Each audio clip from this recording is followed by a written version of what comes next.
Skyfall was directed by Sam Mendes and stars Daniel Craig, Javier Bardem, and Judi Dench. 007 is pushed to the limit as M's past comes back to haunt her, leading to Bond's search for the man responsible for recent terrorist attacks on MI6. After months and months of waiting, I finally decided to review Skyfall. I already got through my reviews of both Casino Royale and Quantum of Solace. Originally, I was going to review Skyfall back in March, leading up to No Time to Die, but of course, COVID ruined everything, and I saw no point whatsoever in reviewing Skyfall around that same time. No Time to Die's release date was later pushed back to this week, and we all know what happened with that. So considering the movie was going to come out this week, I thought it made the most amount of sense to review it now, right around Thanksgiving, because we have no idea when this movie is actually going to be released in theaters or to the public in general. It could be a really long time, maybe another year or even more. I have no idea, but I am so excited still to see No Time to Die. And if we're not going to see it anytime soon, I thought I may as well just get through my reviews of both Skyfall and, of course, Spectre later on upcoming this week. And in case you have never seen my videos such as my top 10 favorite movies of all time or the top 10 best movies of the 2010s, then you would have no idea that Skyfall is one of my all-time favorite movies, and it is, in my opinion, the best James Bond movie of the franchise. This movie is perfect in terms of the James Bond character, in terms of its action, in terms of its cinematography. Skyfall is a masterpiece. For this movie review, I'll be discussing it in chronological order, talking about all the important aspects of Skyfall from the beginning of the movie all the way to the end of the movie, because this movie is so good that it deserves it. Let's start with the opening scene, which, by the way, could not have opened up any better than to have Daniel Craig appear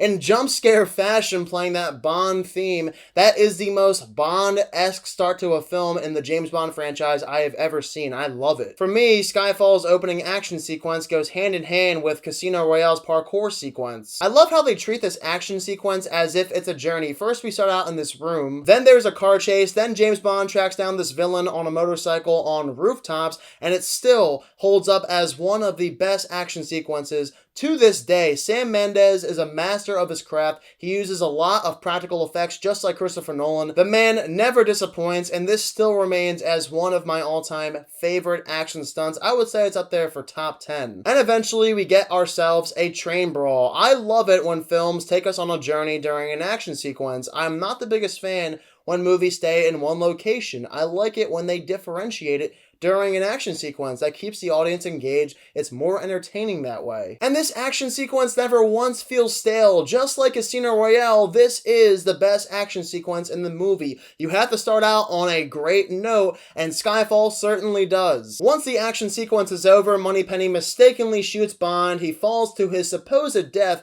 Then we get one of the greatest Bond theme songs of all time, Adele's Skyfall, which for me is up there for one of my favorite Bond theme songs. It's probably top 5, but you guys still know my favorite James Bond theme song of all time comes from Casino Royale. It's Chris Cornell's You Know My Name. Once the theme song is over, we have James Bond in some unknown location on retirement. It's a short retirement, and simultaneously, Ralph Fiennes' character, Mallory, is replacing M. She is going to retire as the head of MI6. And a terrorist attack is carried out on MI6, causing MI6 to relocate, and this is where the movie starts to pick up once more. So of course James Bond is not actually dead. He comes out of retirement, he rejoins MI6, but he is not on his game anymore. This is not the same James Bond we saw in the opening action sequence compared to the James Bond we have now. But despite failing, M still assigns James Bond on a mission to take down the man responsible for the MI6 terrorist attack. This leads us to Ben Whishaw's character Q, who gets reintroduced into the franchise, and I love this scene, especially how there's an Easter egg where Ben Whishaw mentions an exploding pen, which is obviously a reference to the exploding pen in GoldenEye. Now we're at the point in the movie where Bond heads to Shanghai, and this is where the film's cinematography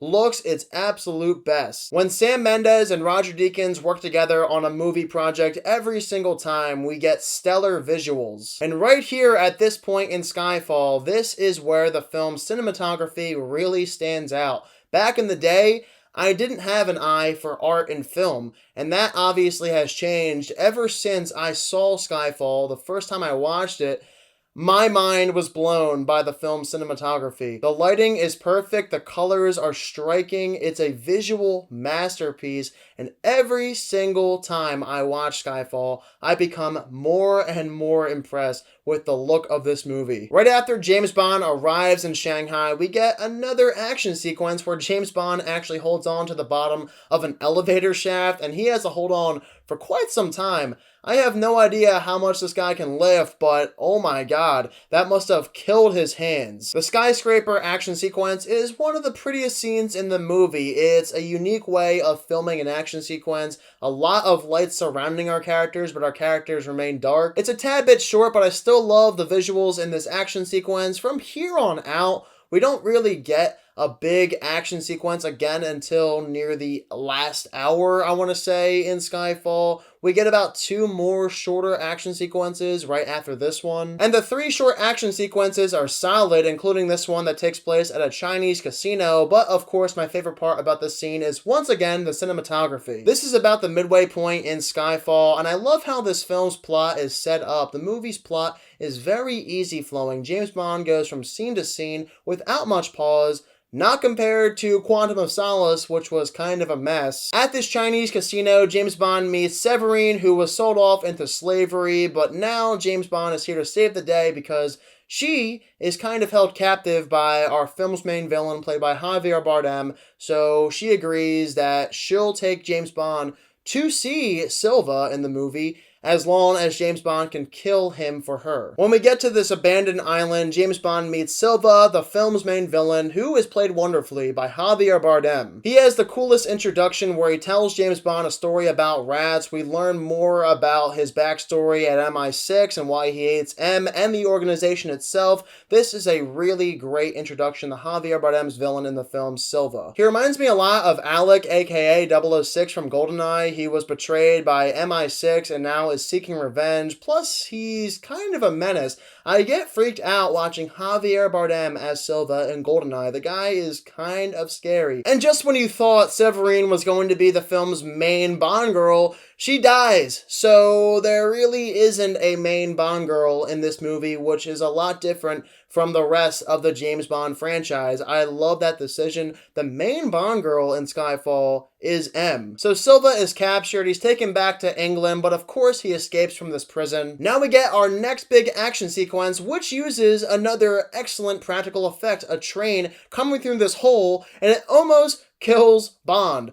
That is a mind-blowing practical effect. I have no idea how they were able to set up that set, but it is so impressive. And just like the opening scene, this subway chase is thrilling. I think it's extremely exciting. It's fast-paced, always constantly moves, keeps you on the edge of your seat. It's yet again another great action sequence in Skyfall. So Silva fails to kill M, he runs off, and James Bond, along with M, go back where James Bond grew up to take on Silva along with all of his men in this last epic battle. And this is a truly epic Bond finale. There is no better Bond finale in my mind than the finale we get in Skyfall. It is action-packed, epic as ever. It is easily the best finale of the 4 Craig Bond movies. Oddly enough, in my opinion, the second best James Bond finale for the Daniel Craig films is Quantum of Solace, which kind of tells you how much I dislike the final 15 minutes of Casino Royale, and I have not even gotten to what my thoughts are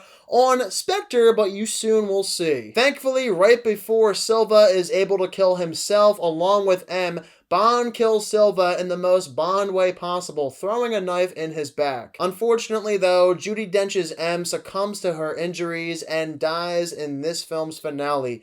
I still tear up at the ending of Skyfall because I love Judi Dench so much as M. She is the best M in the history of the James Bond franchise. There is no question about it. Nobody else has ever played M, in my opinion, as good as Judi Dench. So it's really sad to see her character killed off at the end of Skyfall, and I still wonder why they decided to do it. I guess I'll have to do a little more research on that. Once M is killed, this is where I consider Skyfall officially over, and it is my favorite James Bond movie of all time. You can say all you want about Casino Royale, that movie is great too, but Skyfall is a tad bit better in my mind. It has some of the best looking cinematography I've ever seen. It has great performances coming from Daniel Craig, of course, as well as Judi Dench and Javier Bardem. Plus, Ralph Fiennes is introduced into the equation of the Bond franchise, as well as Ben Whishaw as Q. The movie's plot is easy flowing. I did not mention how funny this film is. There are a lot of one-liners that crack me up to this day,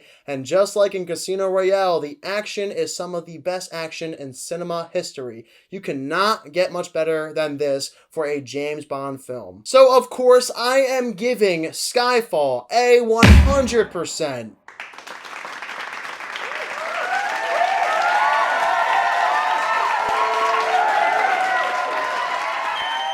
I don't see Skyfall as my favorite James Bond movie changing anytime soon. Maybe No Time to Die will end up being my favorite James Bond movie, but I find that hard to believe because there are a lot of things I'm still very skeptical about when it comes to that film's plot, as well as pretty much the entire movie as a whole. It just doesn't seem like a movie that's going to be as good as Skyfall or even Casino Royale. Maybe it'll be as good as Spectre, but is that really saying that much? Speaking of Spectre, my review for that film will be coming out very shortly in the next couple of days. Guys, I hope you all had a wonderful Thanksgiving spent with your friends and family. Despite COVID, I know I had a great time, and I just want to say thank you to all of you. I am extremely thankful for everyone who has subscribed to me over the past several years. It means the world to me, so thank you guys once again. I am extremely thankful for each and every single one of you who watch my videos. And as always, guys, if you are new to my channel, click that subscribe button and give this video a thumbs up if you enjoyed it. Thank you all so much for watching this video, and I hope you all have a fantastic day.